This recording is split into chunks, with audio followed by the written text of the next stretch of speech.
اس آیت کریمہ کے بعد جو آج میں نے تلاوت کی ہے اس آیت پر ہم آتے ہیں۔ اللہ تعالیٰ نے یہاں پر ایک تنبیہ فرمائی مومنین کے لیے، وہ کیا ہے؟ ہم سب کی زندگی میں اس چیز کا ہونا بہت ضروری۔ اللہ تعالیٰ فرماتا ہے انصاف پر خوب قائم ہو جاؤ، عدل کرو اپنی زندگی میں، کونوا قوامین بالقسط، عدل پر پورے کے پورے قائم ہو جاؤ۔ مسلمان کا مطلب ہے کہ وہ عدل و انصاف کو لے کر رہے۔ کس چیز میں انصاف کرے؟ زندگی کے ہر پہلو میں وہ انصاف کرے۔ صرف انصاف کا مطلب لوگ یہ سمجھتے ہیں کورٹ کچہری میں انصاف کرنا ہے، بلکہ انصاف تمہارے پل پل میں ہے۔ تم اگر اپنی زندگی میں اکیلے بھی ہو تو تم کو بھی حکم ہے کہ انصاف کرو۔ کس طرح سے؟ آپ کو میں انصاف کی باریکیاں بھی اگر بتاؤں کہ صحابہ کو حضور کیسی تنبیہ فرماتے۔ حضرت سلمان فارسی رضی اللہ تعالیٰ عنہ نماز کے لیے کھڑے ہو جاتے تو رات رات کھڑے ہو جاتے تھے۔ ان کی عورت نے شکایت کی کہ یہ پوری رات کھڑے ہو جاتے ہیں اور کبھی میرے پاس آتے ہی نہیں ہیں، عبادت میں اس طرح سے مشغول ہو جاتے ہیں۔ اللہ کے نبی صلی اللہ تعالیٰ علیہ وسلم نے انہیں بلایا اور پھر تنبیہ فرمائی، اے سلمان، تمہارے اوپر اللہ تعالیٰ نے کئی حقوق رکھے ہیں، تمہارے جسم کا بھی تم پر حق ہے، تمہاری بیوی کا بھی تم پر حق ہے، اور اللہ کا بھی حق ہے، لہٰذا ہر ایک کے حق میں انصاف کرو۔ جتنا رب تبارک و تعالیٰ کی بارگاہ میں کھڑا ہونا ہے، ایسا نہیں کہ بندوں کے حقوق تلف کر کے تم اللہ کی عبادت میں لگ جاؤ۔ جو تمہارے ماتحت ہیں ان کے حقوق پورے کرو، پھر اللہ رب العزت کی بھی بارگاہ میں حاضر ہو جاؤ۔ اب یہاں پر ایک بات پتہ چلتی ہے کہ جسم کا بھی حق ہے تمہارے اوپر، اور جس نے جسم کے ساتھ انصاف نہیں کیا وہ ظالم ہو گیا۔ کیسے؟ یہاں سے میں اپنی گفتگو آگے بڑھاتا ہوں۔ تمہارے اوپر تمہارے جسم کا حق ہے کہ تم اسے برباد ہونے سے بچاؤ۔ تم اپنے آپ کو ہلاکت میں نہیں ڈال سکتے، تمہارے اوپر اس کا حق ہے۔ انصاف کرنا ہوگا۔ تم کیا سمجھتے ہو کہ میرا جسم ہے، میں جیسے چاہے ویسے کر لوں، ادھر بینڈ کر لوں ادھر توڑ لوں؟ نہیں، جسم کا ایک ایک حصہ قیامت کے دن تمہارے خلاف گواہی دے گا اگر تم نے اس کو ہلاکت میں ڈالا۔ تم اگر اپنی زبان کو نشہ کے ذریعے سے، غلاظت کے ذریعے سے خراب کر چکے تھے تو تم یہ مت سمجھنا کہ میرے پیسے تھے، میری مرضی تھی، میں کھایا۔ نہیں میرے عزیزو، جب تم اپنے آپ کو ہلاکت میں ڈالے ہو تو ناانصافی کیا اپنے جسم کے ساتھ، اور اس کو بھگتنا پڑے گا، اور اللہ کی بارگاہ میں اس کی سزا بھی ہے۔ آپ اپنی انگلی بھی جلا نہیں سکتے، آپ کے اوپر اس کا حق ہے۔ ہاں البتہ اتنا ضرور ہے کہ آپ اپنی خواہشات کے مطابق اس جسم کو مشقت میں نہیں ڈال سکتے، اس پر بھی آپ کا حق ہے، اور اس کے ساتھ انصاف کرنا ہوگا۔ آپ کو انصاف کرنا ہوگا۔ مثال کے طور پر اللہ تعالیٰ نے انسان کی فطرت میں سونے کا نظام بنایا ہے۔ سونا تو آپ کے لیے ضروری ہے نا، یہ فطرت میں ہے آپ کے، اور کوئی جان بوجھ کر کے نہیں سوتا اور وہ یہ سمجھتا ہے کہ نہ سو کر کے میں کسی اور کا کیا بگاڑ رہا ہوں، میں اپنی مرضی سے نہیں سوتا، اور نہ سونے کی وجہ سے کثرت سے کوئی اور کام نہیں تھا، لیکن اپنی خواہشات اور اپنی مرضی کے مطابق اس نے اپنی نیند کو مارا، جس کی وجہ سے دوسری بیماریاں آئیں، تو گویا کہ اس نے اپنے جسم کے ساتھ ناانصافی کیا۔ ناانصافی کیا۔ یہی ہے عدل جو ہے ہر چیز میں تمہارے ہونا ضروری ہے۔ عدل جب تک تمہارے جسم کے اندر سے شروع نہیں ہوگا، باہر تم کیا عدل کرو گے؟ اس کے علاوہ عدل کے مظاہر آپ کے گھر میں اگر ہیں، اولاد ہے تو ان کے ساتھ عدل کرو۔ اگر دو بیٹے ہیں تو دونوں کے ساتھ برابر کا انصاف ہو، دو بیٹیاں ہیں تو دونوں کے ساتھ برابر کا انصاف ہو۔ کسی کو بھی کمتر سمجھنا، کسی کو بڑا سمجھنا، یہ بہت بڑی ناانصافی ہے۔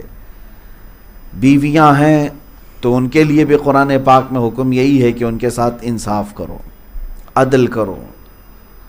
اور ان کے علاوہ اگر آپ کسی ایسی جگہ پر فائز ہیں کہ آپ کے ماتحت کئی مزدور ہیں تو ان مزدوروں میں انصاف کرو، عدل قائم رکھو۔ کئی مظاہر ہیں کہ عدل کے، اور یہی تو میرے آقا صلی اللہ تعالیٰ علیہ وسلم کا نظام بھی ہے۔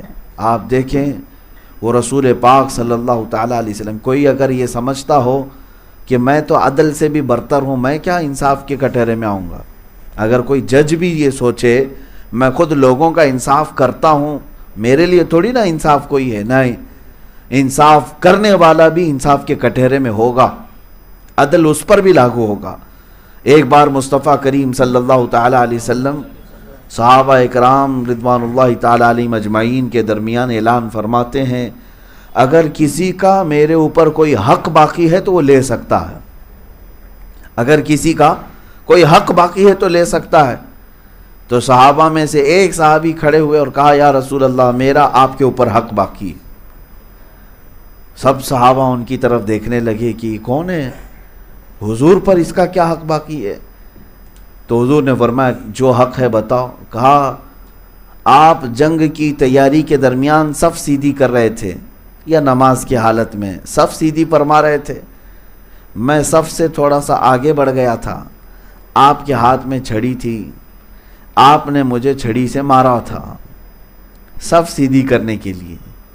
تو حضور پاک صلی اللہ علیہ وسلم نے فرمایا، ہاں، میں نے صف سیدھی کرنے کے لیے چھڑی لگائی ہوگی۔ تو صحابی نے کہا کہ مجھے وہ حق چاہیے، مجھے وہ حق چاہیے۔ اللہ کے نبی صلی اللہ تعالی علیہ وسلم آگے بڑھے اور اپنے آپ کو ان کے حوالے کیا، کہا کہ تم لے سکتے ہو جو تمہارا حق ہے، جتنا میں نے تمہیں لگایا تھا چھڑی سے اتنا تم بھی مجھے لگا سکتے ہو۔ اللہ اکبر! یہ کائنات کا سب سے عظیم آقا، جس نے پوری کائنات کو اندھیریوں سے اجالے میں لایا، اور جس کی ایک تاب کے لیے، اس ایک دیدار کے لیے کروڑوں فرشتے بے قرار ہوں، وہ اپنے ہی غلام، اپنے ہی خادم صحابی کے پاس اپنے آپ کو انصاف کے لیے پیش کر رہا ہو۔ صحابہ سب دیکھتے رہے اور کہنے لگے کہ یہ کیسا ہو سکتا ہے کہ حضور پاک صلی اللہ تعالی علیہ وسلم پر کوئی ہاتھ اٹھائے گا۔ کوئی صحابی اگر کھڑے ہوتے تو حضور جلال میں انہیں بٹھا دیتے کہ یہ انصاف ہے، یہ اللہ کا دین ہے، تم بیٹھ جاؤ۔ تو جب حضور پاک نے اپنے آپ کو پیش کیا تو وہ صحابی آگے آئے، کہا کہ جس وقت آپ نے مجھے مارا تھا اس وقت میرے جسم پر کپڑا نہیں تھا، پیٹھ پر، لہذا آپ بھی اپنا جبہ اٹھائیں، آپ بھی اپنا جبہ اٹھائیں، میں ننگی پیٹھ تھا جب آپ نے مجھے چھڑی لگائی تھی۔ حضور پاک صلی اللہ تعالی علیہ وسلم نے اپنے جسم اطہر سے جبہ بھی ہٹا دیا، ایک خادم اور ایک غلام کی بات پر۔ جب جبہ ہٹایا تو وہ صحابی آگے بڑھے اور حضور کے دونوں کندھوں کے بیچ میں مہر نبوت تھی، اس کو جا کر چوم لیا۔ مہر نبوت کیا ہے؟ دونوں شانوں کے بیچ میں ایک مہر، انڈے سے تھوڑی سی بڑی، ایک ایسی شکل تھی جس کو کھلتے ہی سورج سے زیادہ روشنی اس میں آتی تھی۔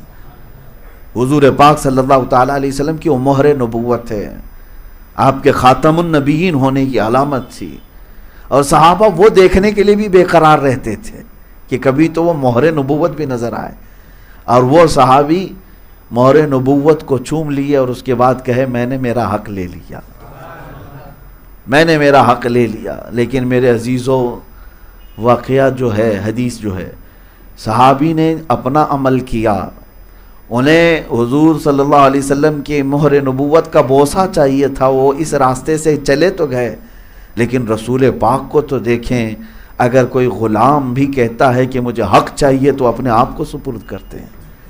ہے کوئی دنیا میں اس نظام کو پیش کر کے دکھائے کہ رسول پاک صلی اللہ تعالی علیہ وسلم نے جس عدل کو قائم کیا تھا، ہے کوئی آج دنیا کا لیڈر جو اپنے آپ کو انصاف کے کٹہرے میں کھڑا کر سکے؟ یہاں تو ظالموں کی دنیا ہے، یہاں خون پینے والوں کی دنیا ہے، اور کرسی پہ بیٹھنے والے اپنے آپ کو انصاف سے بالا تر سمجھتے ہیں۔ ان کا تو خیال یہ ہے کہ سارے کورٹ اور کچہری کے قانون ان پر نہیں نافذ ہوتے، وہ تو غریبوں پر ہوتے ہیں۔ آج یہی تو چل رہا ہے، سارے جتنے بھی قانون ہیں، لا ہیں، وہ غریبوں پر نافذ ہوتے ہیں، سیٹھوں پر نہیں ہوتے، امیروں پر نہیں ہوتے، نیتاؤں پر نہیں ہوتے۔ نیتا کے لیے دیکھیں، سارے وہ سگنل بھی توڑتا ہوا چلا جائے، اس کے لیے کوئی چالان نہیں ہے۔ نیتا جی ہیں، ان کے لیے تھوڑی نہ قانون بنا ہے، سمویدھان ان کے لیے تھوڑی نہ ہے۔ یہ لا کی کتاب صرف غریبوں کو دکھانے کے لیے ہے۔ وہ 2 نمبر کا کاروبار کرتے رہے، کوئی ریڈ نہیں پڑے گی، چلتے رہیں گے۔ ہاں، کرسی سے اتر گئے تو ساری ریڈ پڑے گی، کرسی سے ہٹ گئے تو ڈپارٹمنٹ کی بھی اور اللہ کی طرف سے بھی، فرشتوں کی بھی پڑتی ہے۔ یہ دنیا کا نظام ہم نے دیکھا ہے میرے عزیزو، اور یہی کی بات نہیں کر رہا ہوں، جو بنام مسلمان ملک ہیں آج ان کا بھی حال یہی ہے۔ آج چاہے وہ سعودی ہو، امارات ہو، یا پھر کویت، بحرین، یہ سب ممالک بظاہر ہاتھی کے دانت ہیں، جو جبے کبے میں مسلمان نظر آتے ہیں، لیکن انہوں نے انصاف کا خون کیا ہوا ہے۔ عدل نام کی کوئی چیز نہیں ہے۔ ان کے شہزادے، ان کے گھروں میں پلنے والے عیاش، ان کے بیٹے نہ جانے کتنی عورتوں کی عزت لوٹ لیں، پھر بھی ان کے لیے قانون نہیں ہے۔ ہاں، اگر وہی کوئی غریب سے یہ سرزد ہو جائے تو صرف موت کی بھی سزا ہے، وہ موت کے کٹہرے تک بھی جا سکتا ہے۔ تو دنیا میں نظام مصطفیٰ صلی اللہ تعالیٰ علیہ وسلم کی مثال کوئی نہیں لا سکتا۔ حضور اکرم صلی اللہ تعالیٰ علیہ وسلم کے زمانے میں ایک خاتون چوری میں پکڑی گئی، ایک خاتون، بنو مخزوم قبیلے کی ایک خاتون پکڑی گئی۔ قرآن کا فرمان تھا والسارق والسارقۃ فاقطعوا ایدیہما جزاء بما کسبا نکالا من اللہ۔ چور ہو یا چورنی ہو، جب پکڑے جائیں تو ان کا ہاتھ کاٹا جائے گا، یہ اللہ تعالیٰ کی طرف سے سزا ہے۔ اب چوری کی مقدار ہے، کتنی چوری کیا ہو، اور پہلے کون سا ہاتھ کاٹا، یہ سب قضاء سے متعلق قوانین ہیں۔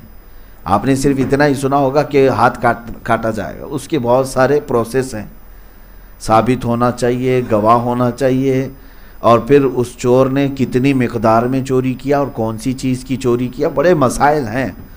لیکن میں جو بات عرض کر رہا ہوں، اس خاتون کو جب چوری میں پکڑا گیا، پیش کیا گیا بارگاہ رسالت معاب میں۔ اب صحابہ کرام میں ایک بات یہ چلی کہ صحابہ کہنے لگی یہ جو خاندان ہے بنو مخزوم ابھی ابھی اسلام میں آئے ہیں، ابھی ابھی ایمان لائے ہوئے ہیں، اور انہی کے خاندان کی لڑکی اب چوری میں پکڑی گئی، ہاتھ کاٹیں گے تو پورا قبیلہ برگشتہ ہو سکتا ہے، اسلام سے دور ہو سکتا ہے، لہٰذا کچھ تو ان کی سفارش ہونی چاہیے۔ اور صحابہ اس معاملے میں ڈر رہے تھے، کس سے بات کریں، کون بات کرنے کے لیے جائے گا۔ حضرت اسامہ بن زید بڑے لاڈلے تھے حضور کے، حضور پاک صلی اللہ علیہ وسلم کے گھر میں آنا جانا اچھا خاصا تھا، کیونکہ حضور کے غلام زادے تھے۔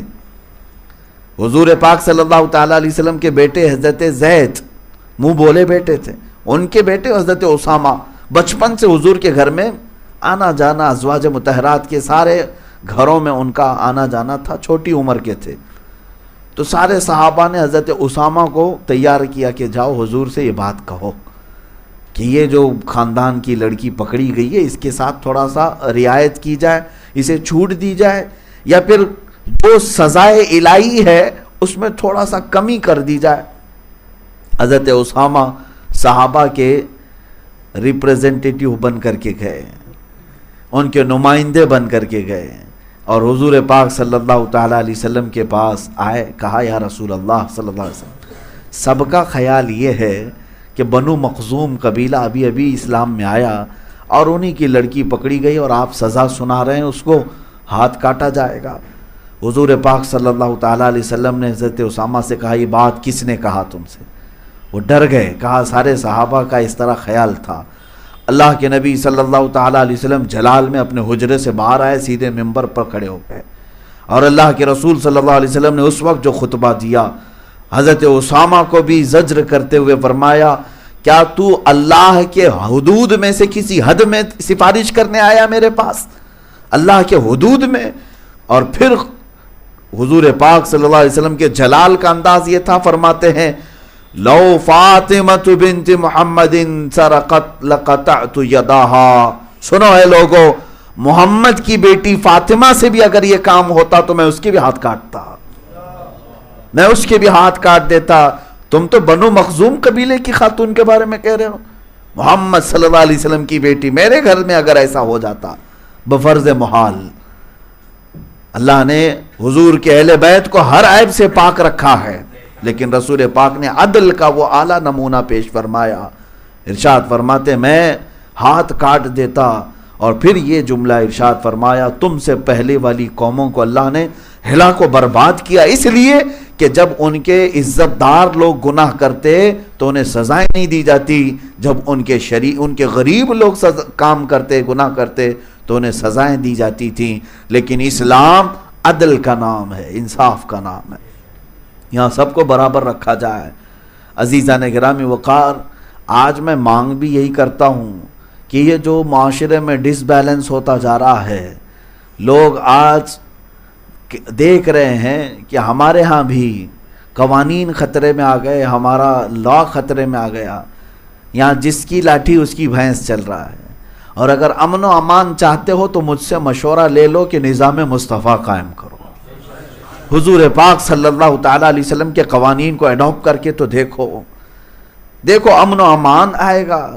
یہ جو جگہ جگہ ریپ کے کیسز بڑھتے ہیں، چوری کے کیسز بڑھ جاتے ہیں، قتل و غارت مرڈر کے یہ جو کیسز ہیں، اس کے لیے اسلام نے جو حدود رکھے ہیں، جو پابندیاں رکھی ہیں، اسے نافذ کر کے تو دیکھو۔